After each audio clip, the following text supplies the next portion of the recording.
Welcome to Savage Minds. I'm your host, Julian Vigo. Today's guest is Harry Miller, a former police officer and founder of the campaigning group Fair Cop. Harry came to public attention after his former employer, Humberside Constabulary, visited his place of work to, quote, check his thinking, unquote. Harry had not committed any crime, but nevertheless, posts made on his social media account were considered by the police to show hatred toward the transgender community. They advised him that if he did not temper his tweeting, this could amount to an escalation to crime. In 2019, Harry took the police to the High Court. The judge ruled that Harry's tweets were not even in the footholds of criminality and that, in interfering with Miller's right to free speech, Humberside had behaved like the Stasi, the Cheka, and the Gestapo. Earlier this month, Harry was in court again, this time at the Court of Appeals, to challenge the College of Policing hate crime guidance. The result of that hearing is due any time. Welcome to Savage Minds, Harry Miller. I'm very happy to have you on the show today because, your writing for Savage Minds is excellent and people are loving it. Not only because you're really good with the pen, but you also get right at the root of the problem. And in this last article, as we were doing the editing process, you realized in some of my communications to you, I was like, is this for real? There really is no way for someone to know if someone has made a complaint about them unless they somehow, by coincidence, get a background check and that comes up. Can you explain to our listeners who are from all over the planet what we're talking about?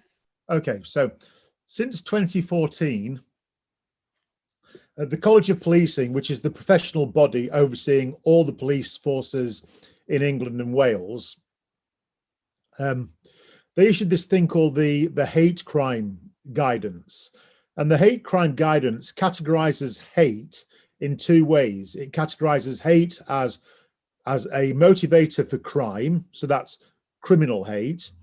But then it also has this strange thing called non-crime, and that's an incident. So a non-crime hate incident is any incident which anybody perceives as being motivated by hate. Now, what's really disturbing about this is that you don't need any evidence of either an incident or any element of hate. It says it right there in the College of Policing guidance. No evidence of hate is necessary for the recording of a hate incident. It's purely down to the perception. So anybody with a grudge can simply point their finger and the accusation will stick, and it will stick because the College of Policing mandate it to stick. We consider this to be just utterly immoral, illogical, irrational. It goes against everything that we understand justice to be, and that's why we ended up in the Court of Appeal just last week, actually, challenging the College of Policing and saying, you've got to throw this guidance in the bin because it's every flavor of wrong.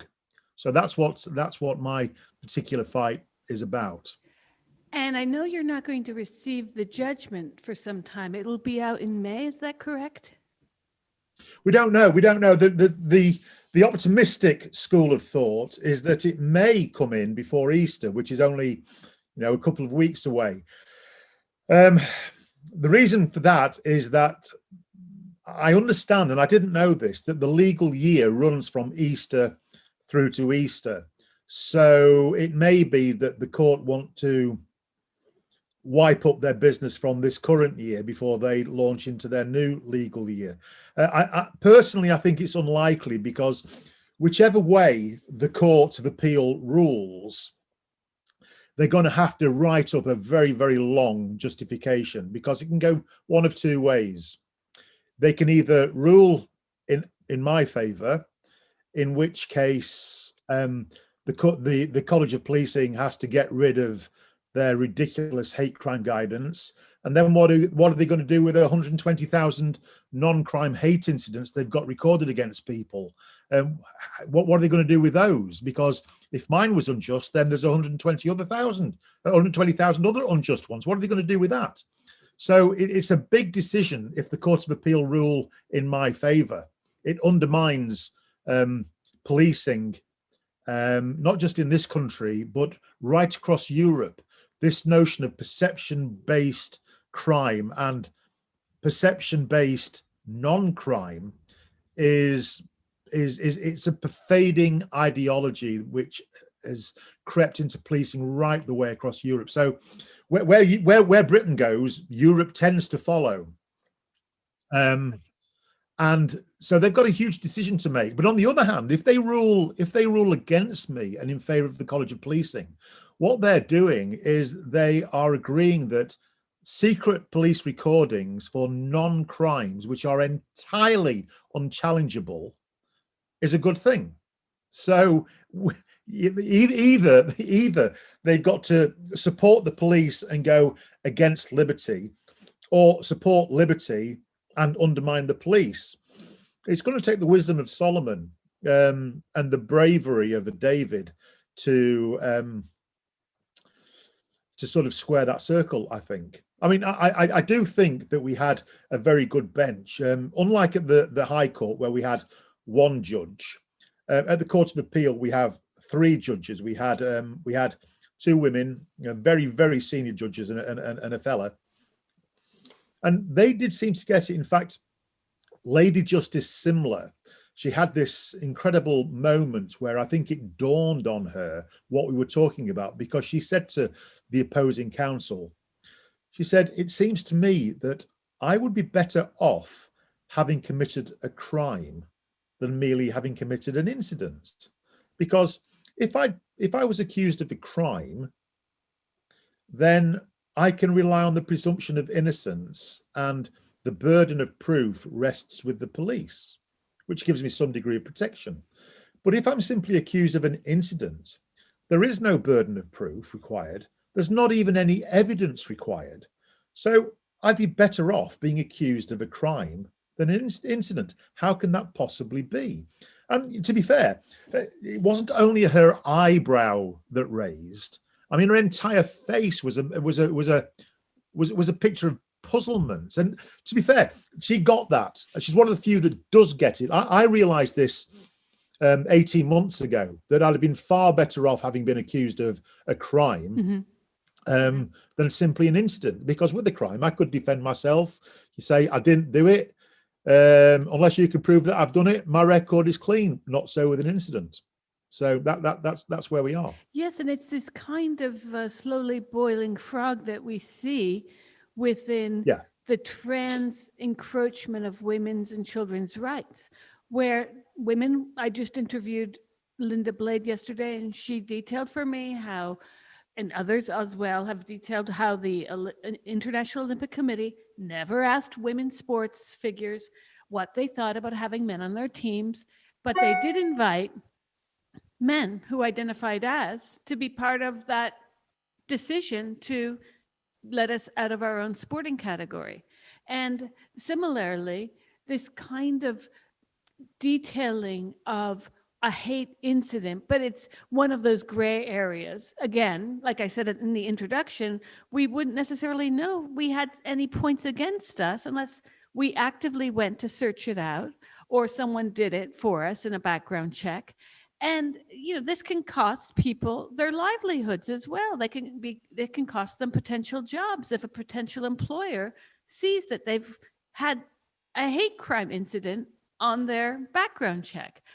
How did this even happen in a country like the UK, where even before you left the EU, wouldn't there have been checks and balances? Isn't there a logic to everyone having to face their accuser? You would think. Now, I'm going to be generous here for a moment and say that this non-crime hate incident thing came from a good place. It comes from the Macpherson report, and Macpherson did a report into the murder of a young black man called Stephen Lawrence, and he found Macpherson was a senior High Court judge. And in his inquiry, he uncovered the fact that the police at the time, in the 1990s and presumably in the 1980s and 70s before that, they were institutionally racist. And I've got to say, I think Macpherson had a point. It may not have been the overt type of racism, the harsher type of racism, but it was a racism at the very least by omission, in that they would look at the black community and they would stereotype the black community as simply being criminals rather than victims, that if something happened to them, well, it was probably a drug deal that had gone wrong. They were, all that kind of indirect discrimination. And so Macpherson discovered that the police were wrong not to have acted on intelligence that they had, which might possibly have been able to predict what was going to happen, and therefore they would have been in a position to prevent it. But even having happened, even following the death, the inquiry and the investigation that was taken by the Metropolitan Police again was steeped in systemic racism. And still to this day, I don't think there's anybody has anybody gone to prison for it? I can't quite remember. But so this idea of perception-based recording came from a good place. So what Macpherson meant by it was that if a community says, look, guys, we've got a problem. It may not be criminal, we may not have been thumped yet, but we've got people following us. We've got the same people standing on street corners looking at us and making us feel uneasy and uncomfortable. And Macpherson said that kind of intelligence, which, it doesn't constitute a crime, but that sort of intelligence the police need to record and to take seriously in order to build up an intelligence picture, in order to prevent escalation. Now, that's what was supposed to happen, but that's not what's happened. What we have now, rather than the police actually doing their job and collecting good, sound intelligence in order to protect a vulnerable community, they've taken the very easy option of simply policing people's thoughts, policing people's tweets, policing people's speech. And what's tragic is they believe this is what Macpherson meant them to do, and of course it's not. What we have here is we've got Plato's cave.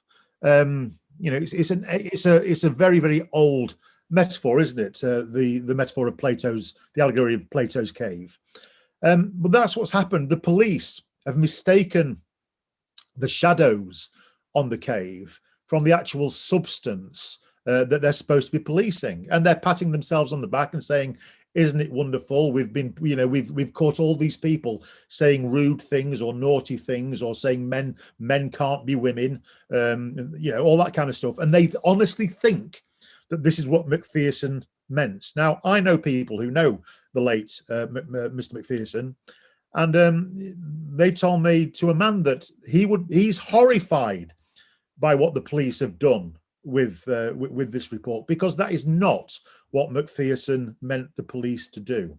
But of course, it's so much easier to police tweets than it is to police streets, and they've taken the easy option. In your article, your last article, you referred to Mr. Justice Knowles' words, comparing the police to the Stasi, the Cheka, the Gestapo. Was that comparison fair? Yeah, I think it was. Now, I've heard it said that Mr. Justice Knowles used that hyperbolic language, basically to to satisfy me, in the hope that I would jump up and down, shout hallelujah, and walk away. Well, it was a reasonable misjudgment, but it was a misjudgment nevertheless, because I was never particularly bothered about what PC Gull and Humberside Police had done to me. I found it outrageous when they came to my place of work to investigate me because of what I'd been tweeting.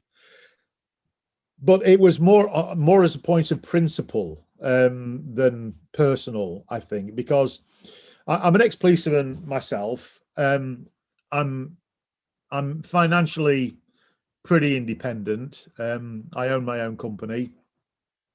not rich by any means, but it's a comfortable level of poverty, if you know what I mean. I'm not sort of wondering where my next meal's going to come from.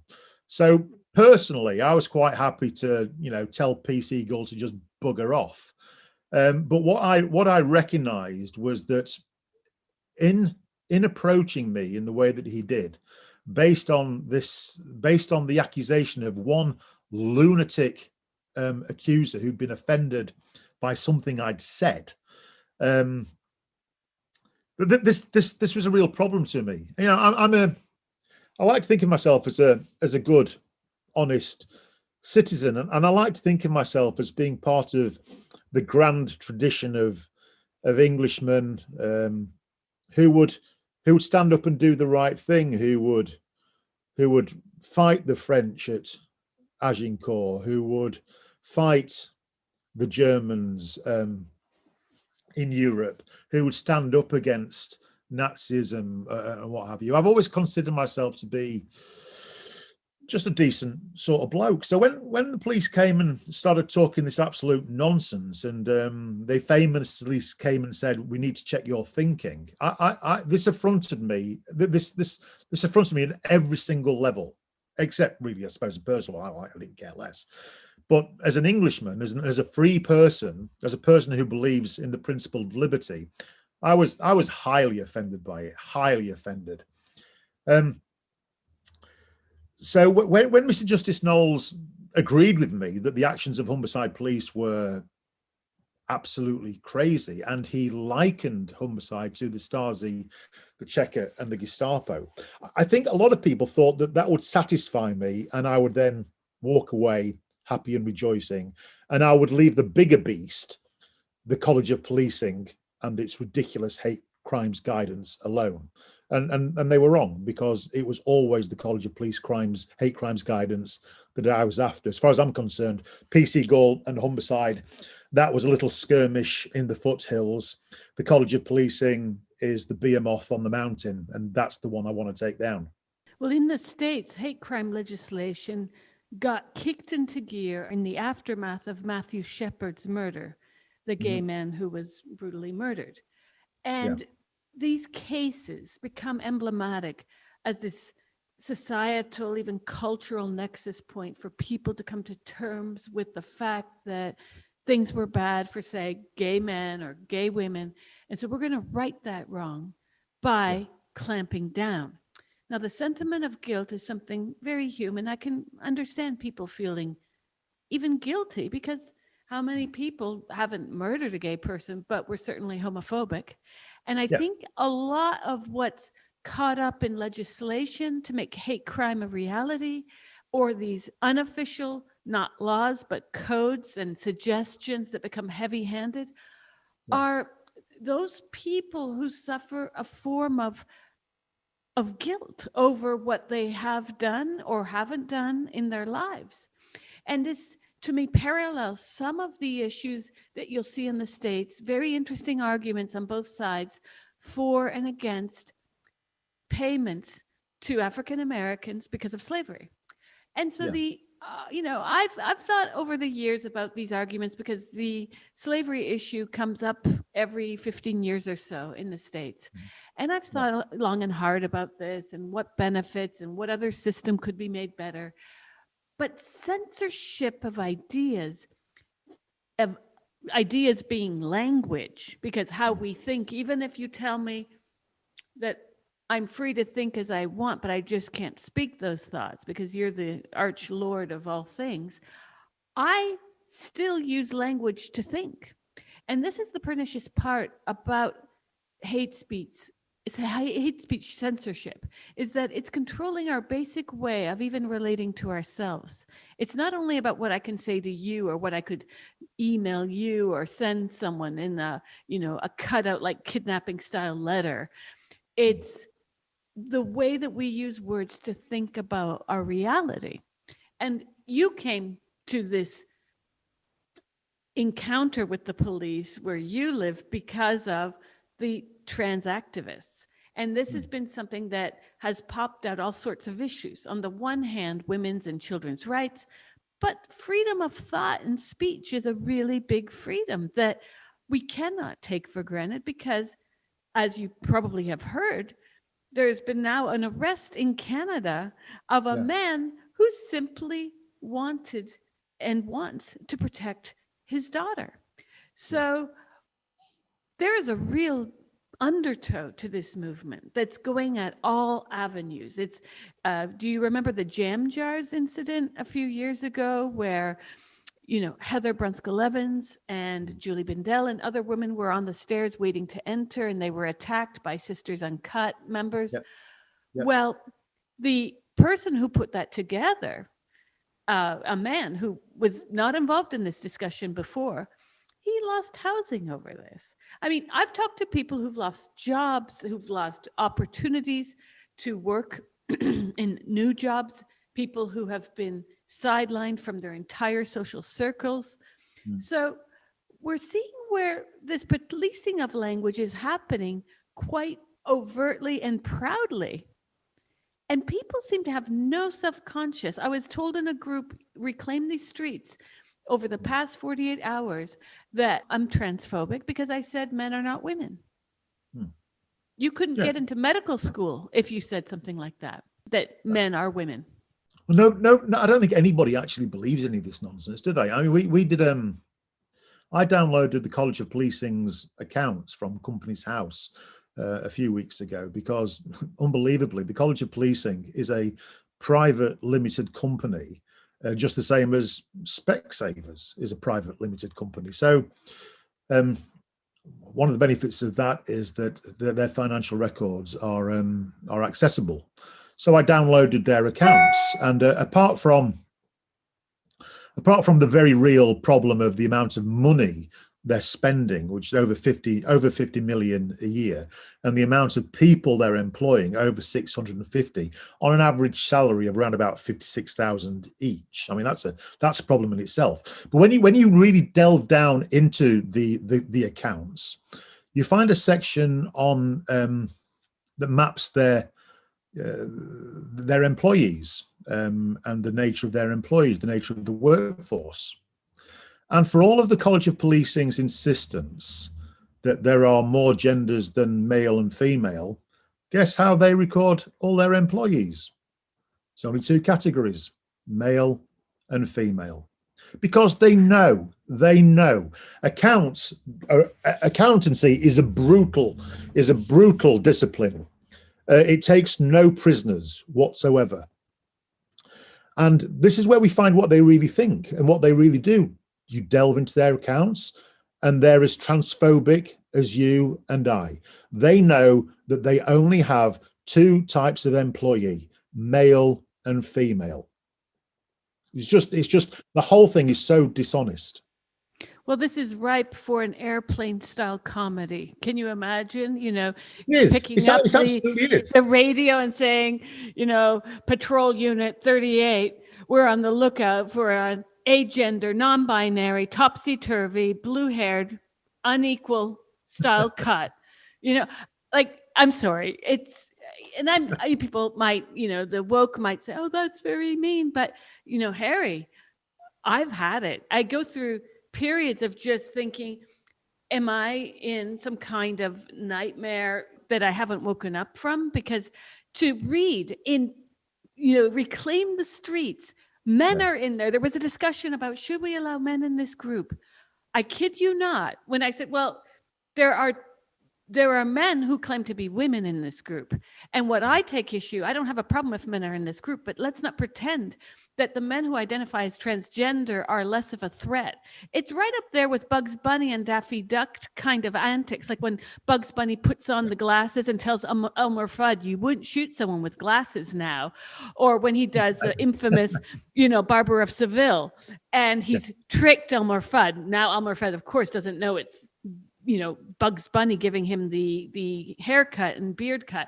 So what is with this willful play? Because it isn't ignorance. I don't think people are that stupid to think that a man donning a frock now escapes all predatory categories that men statistically fit into. Hence, we have separate showers at the gym. We have separate toilets at the restaurants, not because you are a predator, but No. because your sex category has that history and present. When 1,000 years go by and they're no longer, like, people have to say, "Mummy, what's rape? I read that in a book," and say, "Oh, it's something that existed a long time ago, son. I'll tell you about it when you're old enough." But, you know, that's not the reality. The reality is that we're seeing leftist activists pushing drag time story hour. They're pushing some of the most pedophilic and predatory nonsense on people simply because it's this notion that saying yes to everything is good. Like, it's weird. I almost think their brains work like saying yes means you're a progressive leftist. Saying no means you're a closed-minded brute, right wing. And it's weird because that's not how reality works. All things yes are not good and all things no are not bad, or vice versa. But there's Right. this notion within the left that if anyone dare speak about, let's say, well, men in dresses are still men. I swear, when I read the comments and I got, practically booted out of the group, I might be now.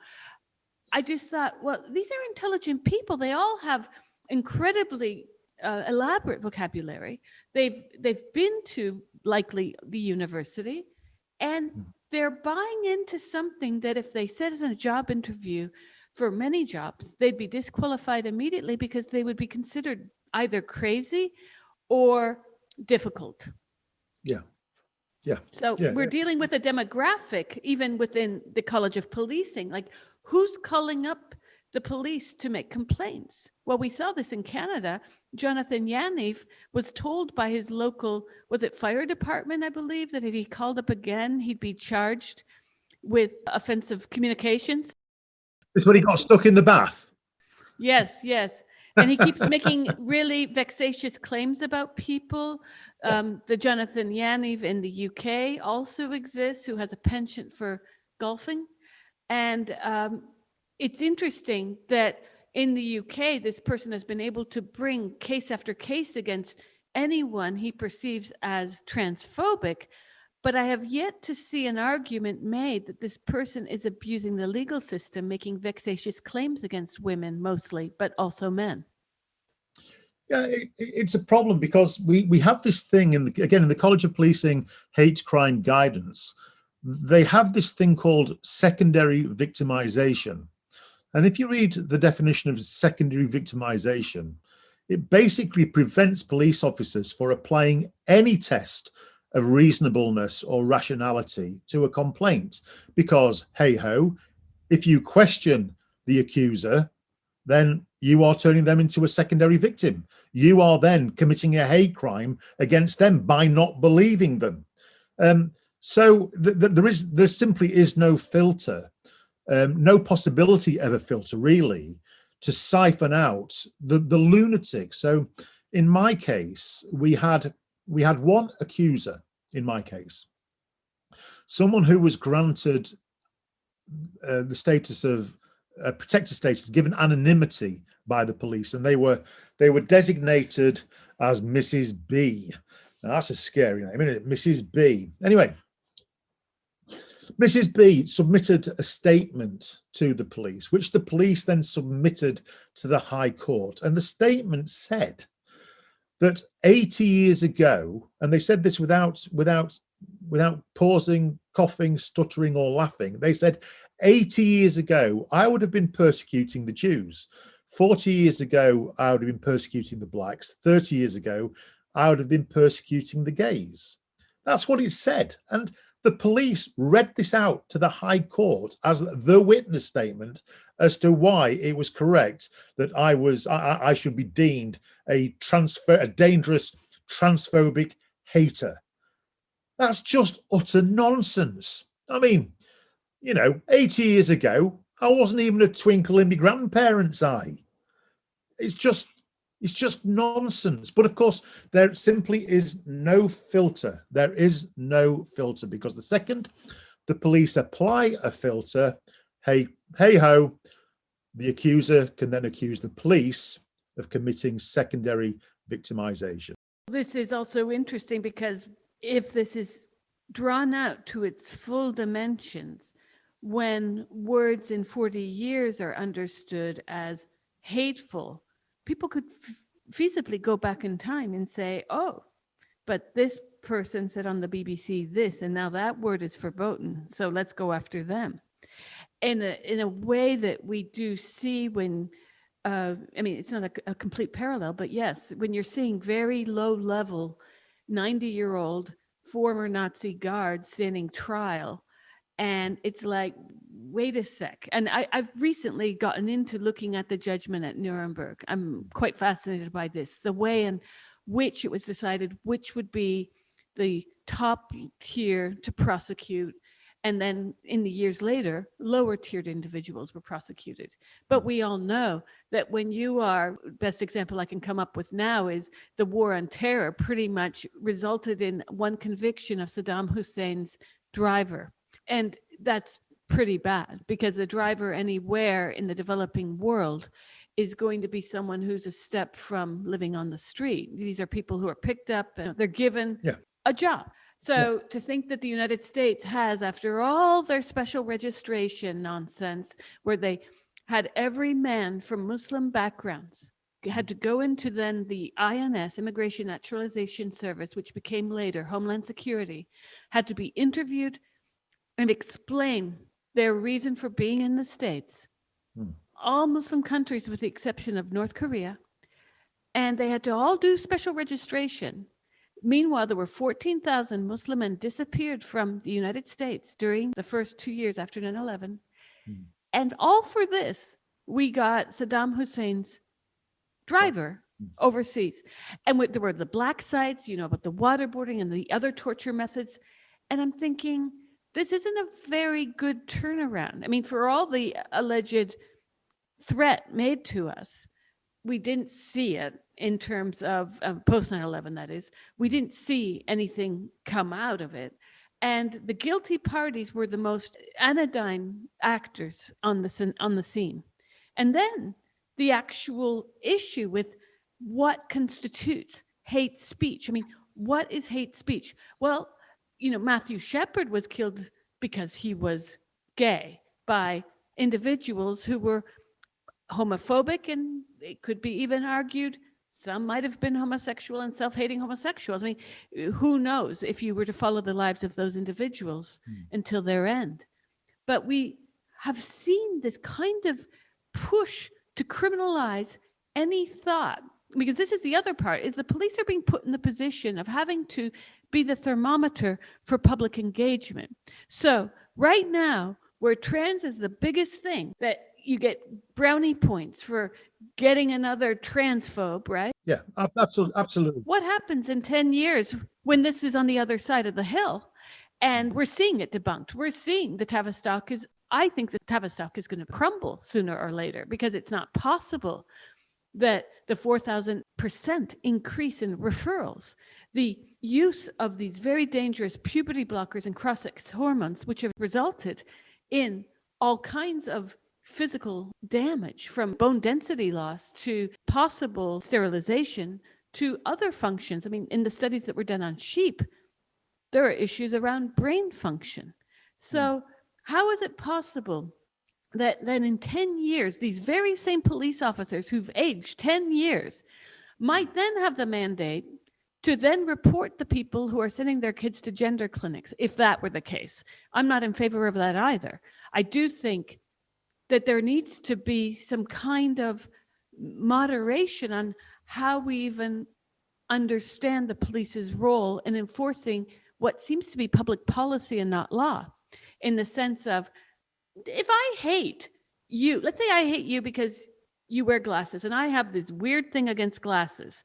Well, that's my right. I might not be the nicest person because I hate people with glasses, but why should the police be involved in policing that or recording that? Similarly, if I hate Christmas, because I have another, issue with Christmas trees, or maybe I'm a super ecologist and I think people chopping down trees are evil, why should the police be invested in recording what I deem to be, in my very well-funded lobby, has the police on speed dial to report anyone who is not using a plastic Christmas tree? This becomes really insane when you start to enter in all the possible equations that could be put into that machinery. And we have the police going to Posey Parker's door to say she has engaged in hate speech, telling you've engaged in wrong thought. Where does it end? Well, I agree. I mean, I got into I caused a minor Twitter storm when I used the hashtag Say Yes to Hate. But I still stand by that, because hate is an emotion. It's an emotion, and you're absolutely right. You can hate me for whatever reason you goddamn well like. It's no business of the police. You can hate me. You can hate me because I'm white. You can hate me because I'm male. You can hate me because I wear glasses. You can hate me because I'm Christian. You can hate me for whatever reason you damn well like, as far as I'm concerned. It's your right to do that. It's simply an emotion, and it's got nothing, absolutely nothing, to do with the police. The only time that the police should be involved in hate is where that hate boils over and is tending toward criminal action. At that point, if you so hate me that you want to burst out of the screen and thump me on the nose, then fine. It's great if the police can recognize that level of hatred, coupled with an opportunity, and they can get to you before you do my face damage. That's great. But hate in and of itself, screw that. It's got nothing to do with the police. Nothing. And this idea that hate can be a precursor to something else. Well, of course it can. Of course it can. But then again, envy can. Then again, jealousy can. We are in the domain of priests. We're not going to say, we're going to come down heavily on envy because we've noticed a link between envy and theft. It's just ridiculous. It's utterly ridiculous. And the other thing, of course, that gets me is the people who jump up and down saying, Harry, you should not have used the hashtag Say Yes to Hate. They're very quickly to express their hatred at the things they wish to feel hatred towards. So again, a bit like the College of Policing, with their, on the one hand, saying that they validate all genders, but their accounts only talk about males and females. And we have this ridiculous level of being cruel. I would call it hypocrisy. Being kind, I would say it's simply a lack of self-awareness. People want the freedom to hate. And I absolutely stand by that right. You're listening to Savage Minds, and we hope you're enjoying the show. Please consider subscribing. We don't accept any money from corporate or commercial sponsors, and we depend upon listeners and readers just like you. Now, back to our show.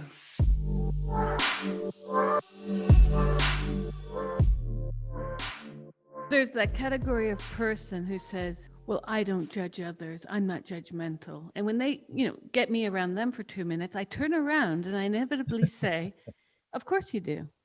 Well, no, I wouldn't judge anyone. Everything we do is about judgment. We judge when we drive. Are we going to take a left turn here or there? Are we going to wear this or that in the morning? What are we ordering at the restaurant? And in the days of going to restaurants. And, I think it's very important that people understand that judgment, and Kant wrote loads about judgment, the idea that we are a product of our decisions, and decisions require making judgments. Now, the idea that I'm supposed to say being transgender is brave. Well, I tell you, a lot of things I don't think are brave, and that's one of them. I simply don't.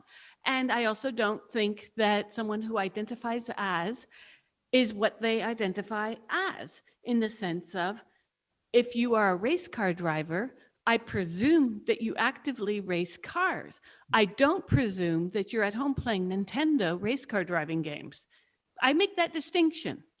And I think if you're a cook, well, you can say you're a cook, but you better have something to show for that cooking, not that you watch a lot of Top Chef shows, right?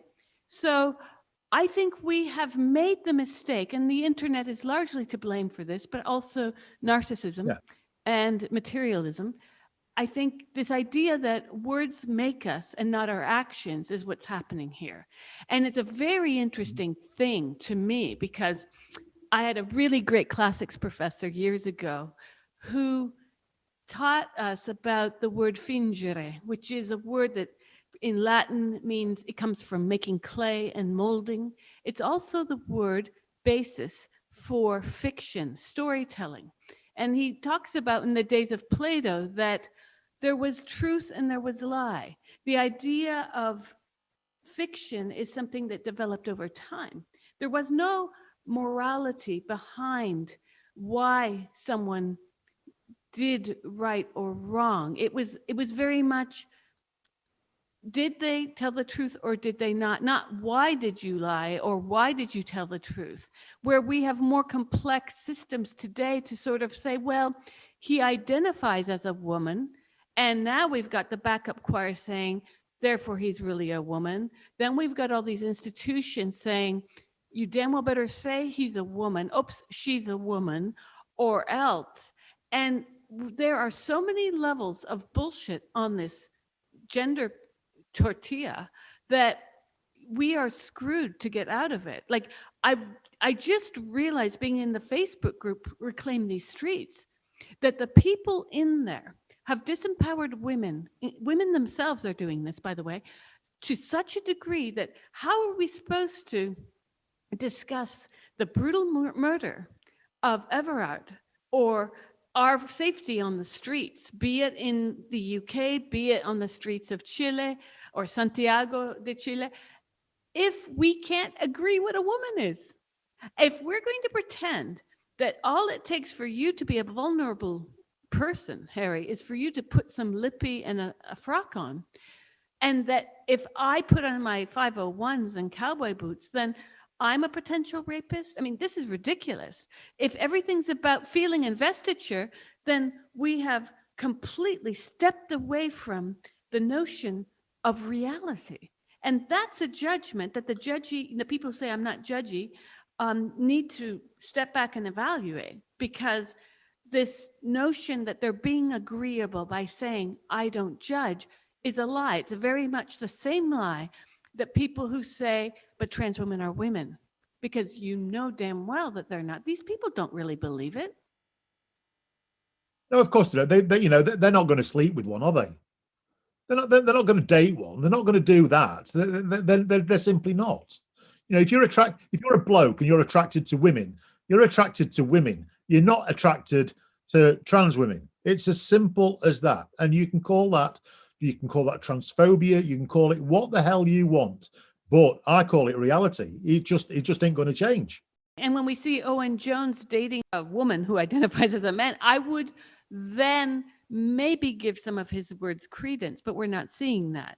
We're seeing the likes of Owen Jones run about the interweb calling lesbians transphobes because they say that so-and-so is not a lesbian because he's a man. And this goes back to then why and how did the police get involved in policing this kind of language? Like, how did the college policing get that memo? Was this something brought on by Stonewall? Was this brought on by other groups? Yeah, absolutely. It's been brought up, but I think at the root of all of it, it's a case of the emperor's new clothes, isn't it? That encumbered by history and a history of racism and homophobia and all the rest of it.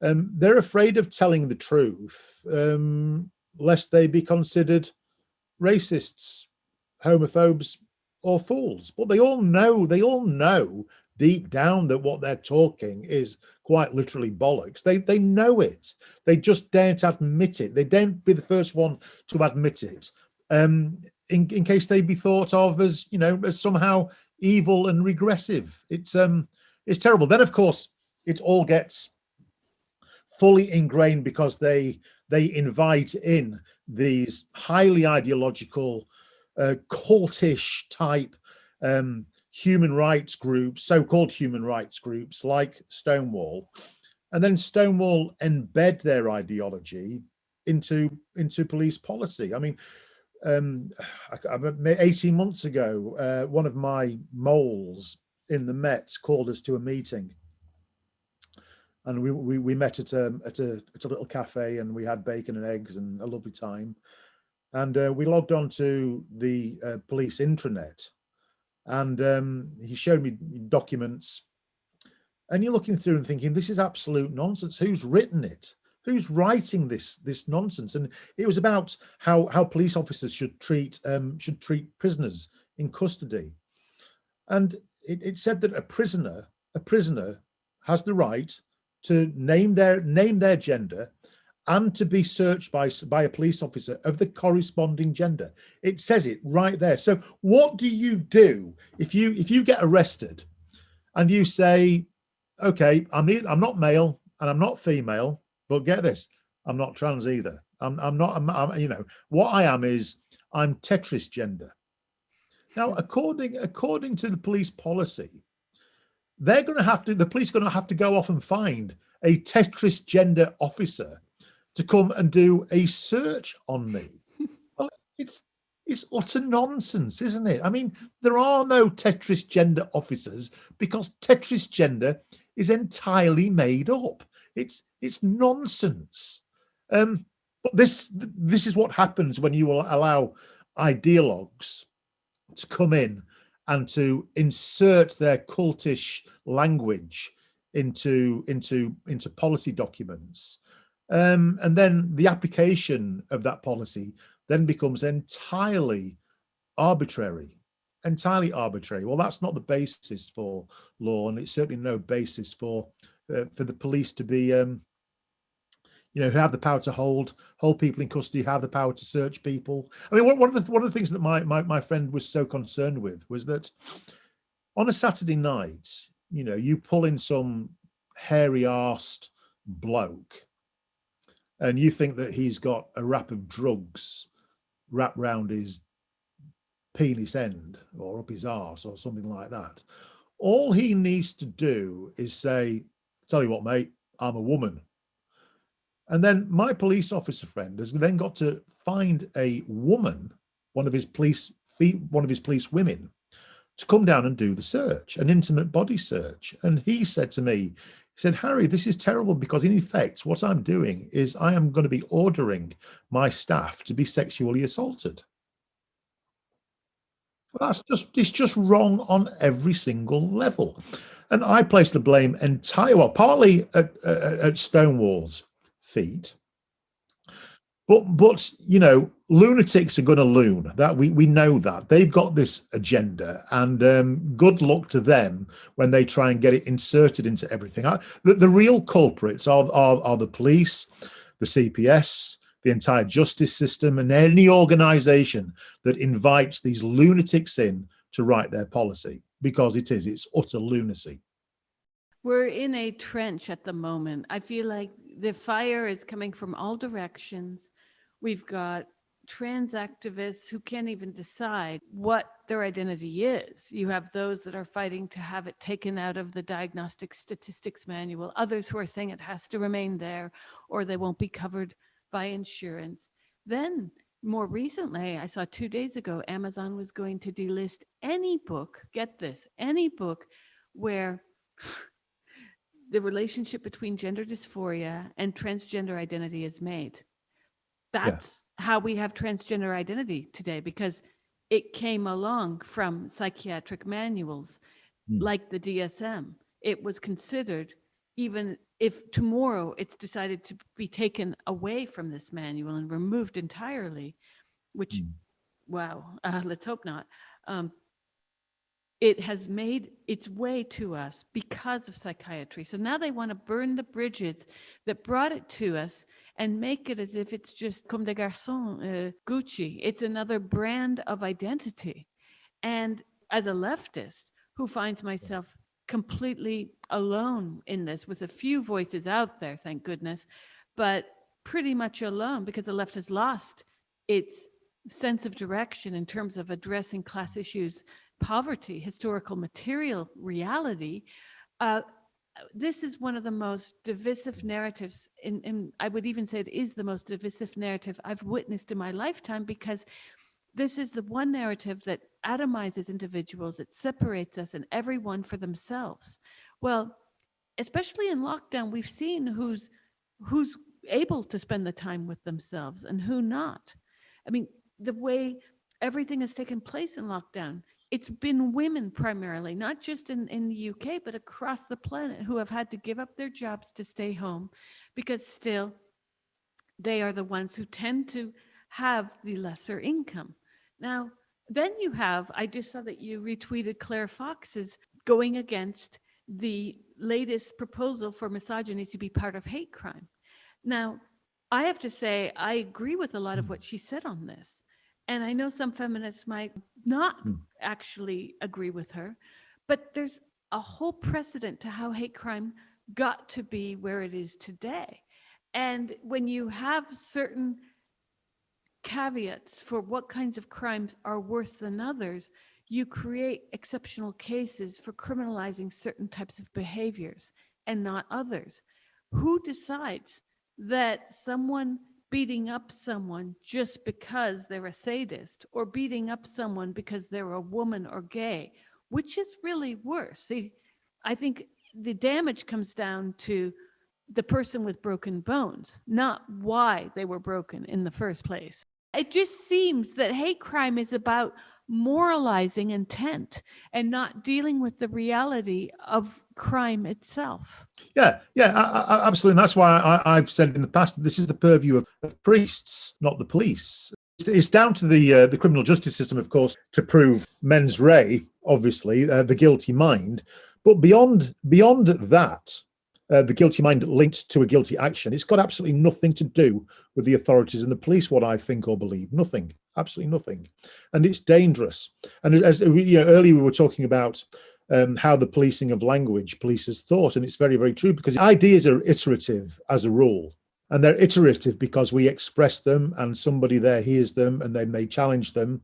And we refine our ideas through an iterative language-based process. But if we're limited in what we can say for fear of being recorded as a hate criminal, then this is going to have a direct influence on our thought life and our belief system. And all of this, as far as I'm concerned, is designed to make cookie cutter people who fit an ideological mold.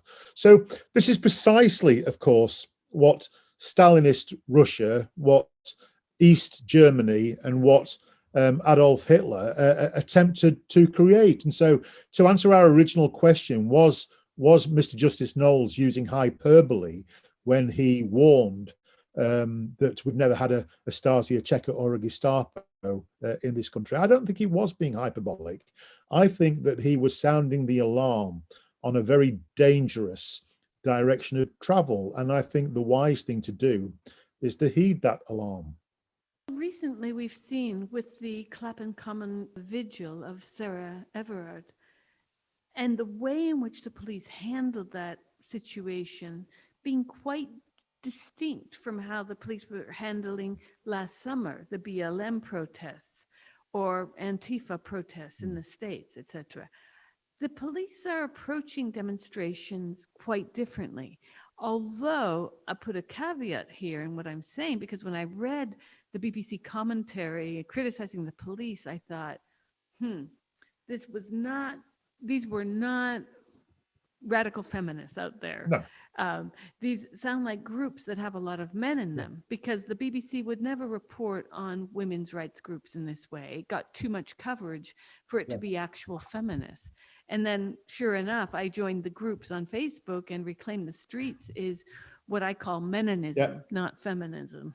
So how are the police approaching demonstrations? Well, this is the problem, isn't it? They're approaching demonstrations with a high degree of fear and favor.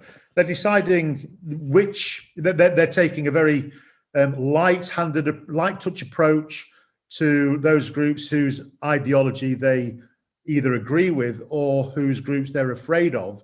And they're taking a very heavy-handed approach to other groups. So you have the ridiculous situation where Antifa can tear down statues in Bristol, or BLM can tear down statues in Bristol, but Posey Parker can't meet with a dozen other women in Leeds without getting arrested. It's absolutely absurd.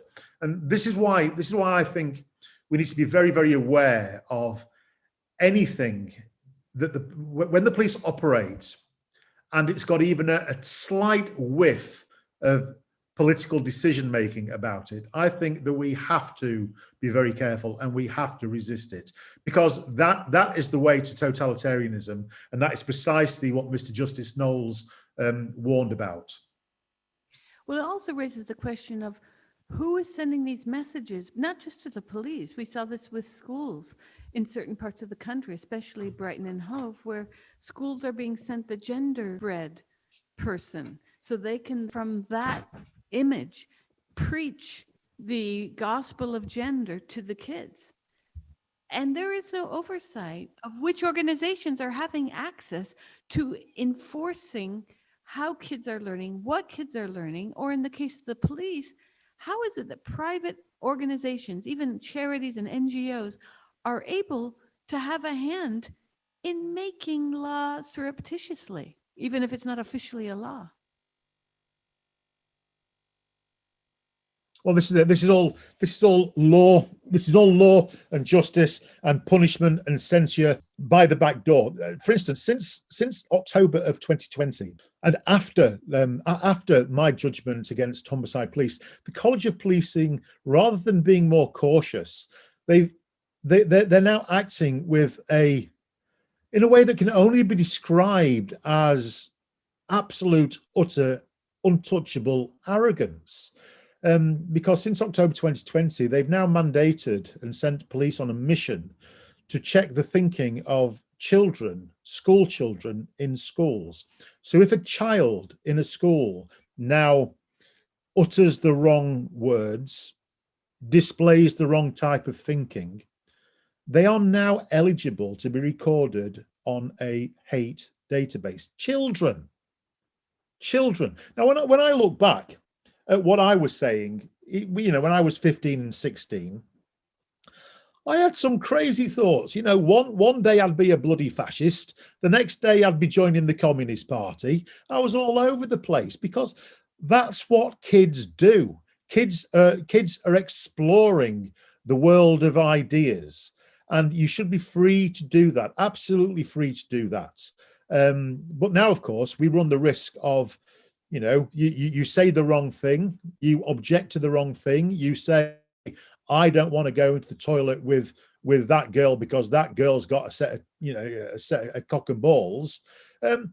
Suddenly this now becomes a matter for the police. You can be put on a police crime hate database and your name will stay recorded for 6 years. And you imagine when you're you've left school, you're applying for a job, and suddenly getting turned down for jobs. Well, I wonder why. Well, it's because on an enhanced DBS check, a criminal records check, my potential employer has found that I was investigated by the police for hatred. Well, you're not going to get the job, are you? You're not going to get the job. This is criminal. This is why I'm so angry, and I'm so committed to pulling down this College of Police hate crime nonsense. What is your take on the knowledge economy? You have stated to me why Marxism might be in need of a digital refresh. How is this related to Marxism? No, I think it is. I think it is. We've got a handful of billionaires, and it's not the means of production that they own, which is, that's the problem that Marx and Engels addressed. But they've got them. But they do own, and they do have a monopoly on the means of knowledge and the means of accessing knowledge and the means of dispersing knowledge. Now, that's got to be wrong, hasn't it? That's got to be wrong. And that's why I think that Marxism needs a refresh, and that the uneducated proletariat need to rise up and tear it down. I think we're ripe for a digital version of Marxism, a revolution. I really do. And I think it's necessary, because if we're not careful, we're just going to have access to that information which the ruling class decide we're able to have, and that undoes all the work of the Reformation. It undoes all the work of the printing press. It undoes all the work that Tyndale did in translating the Bible from Latin and Greek into English, into the common tongue. It undoes all of that, and it's simply terrifying. And I think we need to wake up, and I think Marxism needs a refresh. I think it needs a digital refresh, and we need to tear down these organizations. Easier said than done, given that during lockdown, most people are at the whim of Amazon for their groceries, etc. It's really frightening. Oh, I agree. I agree. It's not easy. Revolution isn't easy, and I don't.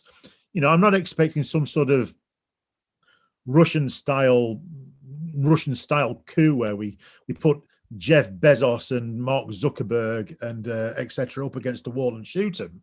But we've got to do something, though, haven't we? We've got to do something to take the means of knowledge out of the hands of the few and give it back to the demos. We have to.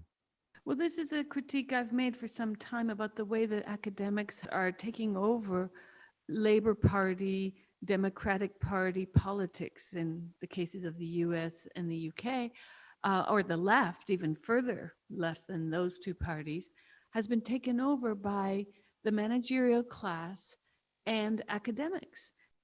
This kind of wokery pays the bills for academics. As you know, academics aren't easily thrown out of their positions. And so it makes it all the more easy for them to spin that hamster wheel of oppression narratives. And these are fake oppression narratives, because one thing that strikes me when I do speak to people about identity politics is some have come to say to me, well, there is real poverty, there is real suffering, and we're doing a disservice to the real suffering in the world, because suffering isn't someone misgendering you. Suffering isn't even believing that you have the right to be called a certain pronoun. I mean, this is ridiculous. So again, the atomizing force of late capitalism with people in Anglophone countries primarily believing that their identity rests solely upon you gendering me correctly, Harry. Not ironically, years ago, I was up for a job at the University of California at Berkeley, and the first 5 minutes of the interview were the interviewees on the other end of the line, because it was a telephone interview. They were shocked that I was a woman, because they assumed I was a man. And I said, this is for a gender studies position.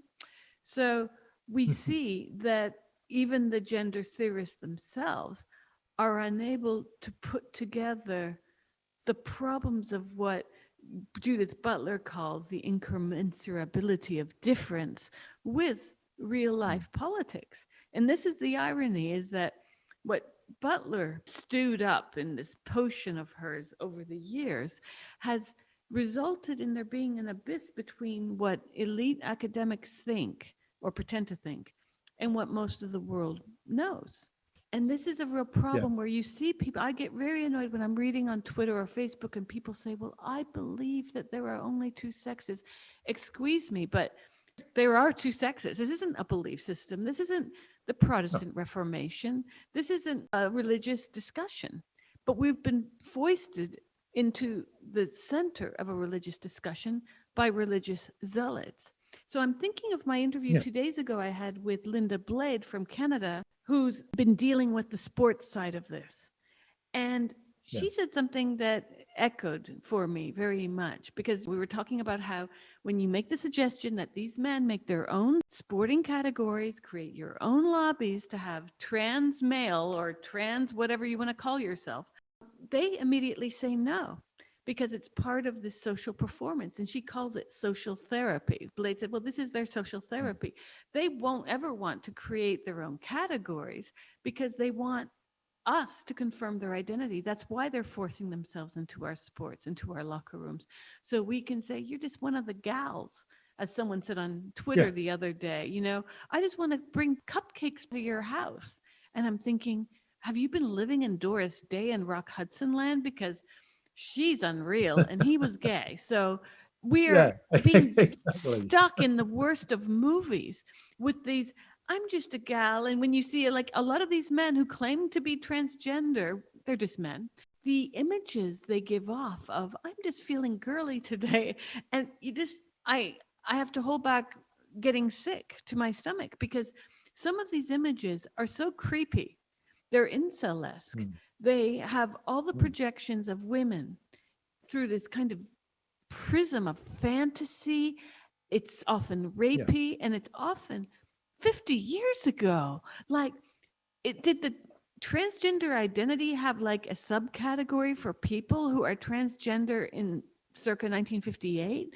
Because some of the images are vexing from that point of view that it's all about vestiture. I don't care that Jackie Kennedy's style is beautiful or not. I personally don't like that aesthetic. But when I see that being ramped up over and over again, I see 1960s style as being my gender identity, I'm thinking, okay, be a guy who wears that. But I still don't see where the obligation for compelled speech fits into this and where I have to worry about my employment because some guy reports me because I called him a guy. I don't understand who said that. Your ears get priority over my eyes. I just don't understand that. Why should I betray my tongue to satisfy your ears and your sense of self? It's absolute nonsense. For me, I think gender politics. It's this weird mashup of the extremes of ethnomethodology, where everything is a performance, and strict fascism. Because, as I wrote for you, as far as I can tell, that gender politics is a form of fascism, because fascism was a form of identity politics, with Aryans at one end of the spectrum and Jews, blacks, and Irish at the other end of the spectrum. And for me, I see very, very little difference. I think it's very, very dangerous, and I think it's quite ironic that the real TRAs and gender ideologists call us the fascists, when they're so much closer to actual fascism than they could possibly imagine. Well, exactly. I mean, who is to say that you have to mirror my perception of me as being X? Like, I use the example often of, say, I think I'm a great cook and I serve you a souffle that tastes horrible. But you're obliged to say that it tastes great and that it's the best souffle you've ever had. That is where Yeah. we are. And I interviewed a psychologist who works with the Tavistock about 8 years ago, and he told me something I've never forgotten. And he says, and he's been involved now the last few months on Twitter over this. He said, I can put your hand in warm water, but I can't compel you to feel it as cold. And I'm thinking that's where this is now. We are being compelled to say, what I see is a woman. And that will just never happen for me. And it's honestly not happening for the trans allies. They're just lying to be nice, or quote unquote nice. The whole thing is make believe and dress up. That's what it is. It's make believe and dress up, or there's mental illness there. But most of it, I think, is make believe and dress up. Yes, and a huge side helping of narcissism. Oh, absolutely dollops of it. Absolute dollops of it. Yeah. Yeah, I think that we could even put I mean, there are people, and we've seen them on social media, who have serious mental health issues, but a large part of the trans movement, the allies especially, because often we're talking about people that we don't know. We're just on Facebook or Twitter, but often these are people who would be, as they like to call us, cisgendered. But these are just regular people, and a lot of them might also be trans folks, and they like to go and beat us on the head with their doxa. And the irony is that when they call us cis, my invariable response is, but I don't have a gender to fix. See, you say you have a gender that's misaligned. Fair enough. You say you need to align that. Fair enough. You say you have aligned it by doing this, this, and this. Okay. That means, by virtue of your own definition, you are both trans and cis because you have aligned your misalignment. Me, on the other Yeah. hand, I'm neither. I claim to have no internal gender. I claim to neither be aligned nor misaligned. I claim to be a human who's just struggling to get through this pandemic. How's that? I'm cis pandemic averse. So Yeah. the hopscotch they invoke to get around their identity, and then they say, but everyone has an identity. You're transphobic for saying that other people don't have this identity. And I'm like, anyone who says they want to have that identity is free to both have it and to claim they have it. But please don't project that all of us must have this identity, because from the beginning of time, men and women have been trying to just get up, hunt for something to eat, find a way to cook that something to eat, and, so forth and so on. And here we are, tens of thousands of years later, trying to get through the day without having ridiculous discussions like this. Now, this makes me wonder, though, if what Blade says, what she witnesses within the sporting domain, that these men are trying to encroach upon women's sport so that they can act out their social therapy of being women, forcing the IOC, Canadian sporting divisions, etc., and down to individual female athletes having to parrot trans woman. That's what it comes down to. It's a magnificent bullying tactic. It's theatrical if you really deconstruct it enough. It's theatrical, it's coercive, and it would be quite amusing if it was just a minority cult off doing it in the woods somewhere. But it's not, is it? It's gone absolutely mainstream, and now we've got the ridiculous situation where the police are enforcing this belief system. I mean, to the extent you mentioned women in sport and trans women in sport during one of the many trans history months that we've just come out of one in February. It sounds like lockdown. the national LG Police Twitter account was tweeting how great it was that trans women are now in women's sport. And if that's their cultish thing, let them say it. They shouldn't be saying it's police officers, but hey-o. What was really disturbing, that when women pointed out that they didn't necessarily agree with this and that they couldn't join in with the celebrations of having men in dresses in women's sports, the National Police LGBT Twitter account threatened to report them all for hate. I mean, that is. Where do you begin with that? Where do you begin with it? That the police are going on Twitter and just reporting for hate people who disagree with them, and for the large part, it happens to be women. It's misogyny in a uniform. It's absolutely terrible. And now, when we try and bring this national LGBT police to account, you can't. We wrote to the College of Policing and said, who are they? And they said, nothing to do with us, Gov, we don't know. Write to the individual forces. So we then write to the individual forces, and they come back and they say, nothing to do with us, Gov. We don't know who they are. Well, who are they? And how do we bring them to account? And that's why this week, I've started, Fair Cop has started our own database of hate, where we are naming as haters individual police officers who are part of the National Police LGBT squad. And we're playing by their rules. We're going to hold them on our database for 6 years. And should they apply for a job, we're going to reveal it to their employers. So, what's good for the goose is good for the gander, mate. Yes, I saw that. It's an excellent tactic, although people might call you up as being a hypocrite, although you're doing their own performance, mirroring them, of course. Well, the difference is, of course, that we're doing it out in the open. When they record people, they do it in secret. That's the big difference. And of course, if they lay down, if we defeat the hate crime guidance, then we'll put this tactic away. But at the moment, why shouldn't they have a taste of what it feels like to be told you're in a database of hate and we're going to reveal it? Now, it's all smoke and mirrors, because all we're doing is mirroring back to them what it is that they're doing publicly. There's nothing secretive about it, which of course is what they do. And our threat to reveal it is, of course, entirely hollow, because they've already revealed it themselves. But it's just, I suppose it's performative a little bit, and it's just to give them a taste of their own medicine, and also to allow women and gender critical people a sense that we don't have to sit back and take it, but we're fighting back a little bit. It's sort of good for morale, if nothing else.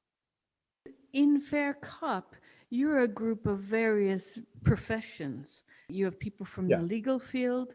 Can you tell us about Fair Cop and what your plan is going forward now that your case has been heard? Okay, so our case has been heard. I don't know what the future of Fair Cop is, in all honesty. I think we'll keep holding the police to account until they get back to doing what they're supposed to be doing, which is policing without fear and favour, upholding the law, and keeping the Queen's peace. Once they start doing that, and once they've stripped their uniforms of rainbow epaulets, and once they've stopped taking the knee to one group and being overly harsh on another group, then we'll pack up and go watch Netflix. But until then, we're going to keep holding them to account.